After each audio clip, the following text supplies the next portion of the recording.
Seattle's Morning News is brought to you by the good people at Washington Federal. My wife and I choose to bank with Washington Federal for a few reasons.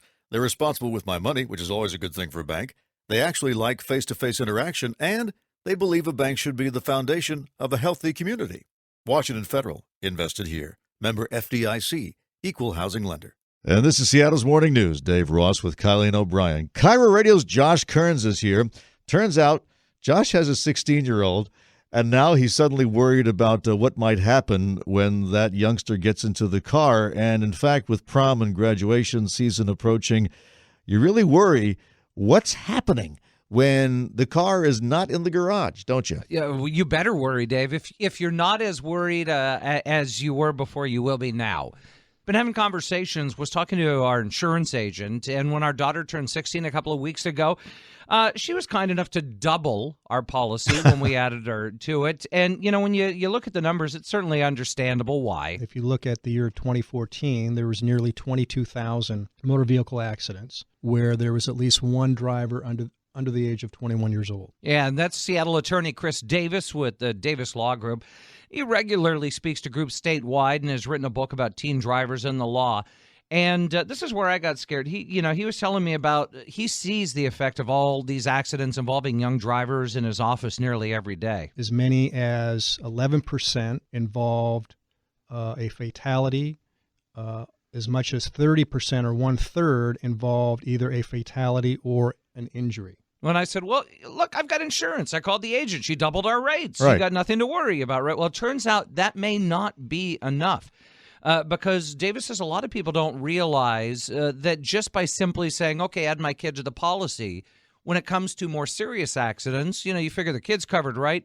Well, there's a thing called the family car doctrine, in which basically says the actual owner is responsible for any liability. It's not just the damage to the car, but when you get a serious accident, well, now suddenly you have, big-time stakes. If you don't provide or buy enough insurance, you're putting your financial future, the parent's financial future, at stake. And you know what I wasn't thinking about, he's like, look, my job as a lawyer is if I have somebody who's been injured in an accident by a teen, I'm going to get every cent out of you possible. Right.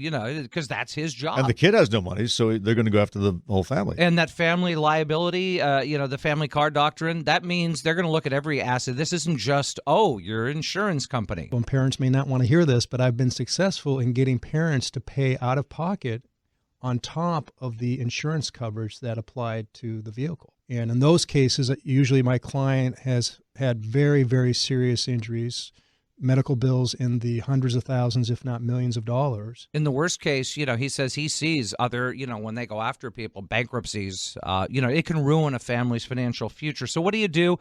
Well, the first step, call the agent back, and he said, he's got me calling too, and we bumped it up. He said, make sure, don't just get the cut rate, the bare minimum, but get as much as you can, and even if you spend a little bit more a month, it's worth it in the long run. And then they also have, and I don't know if you did this with your kids, or umbrella liability policies that are beyond just the car coverage itself, but essentially that covers anything a kid does. Well, I tried to sell the car to them as soon as possible and just put them on their own. Well, he said that is an option. The other one is they make this thing called the Orca card and just don't let them drive. There's also something called Uber.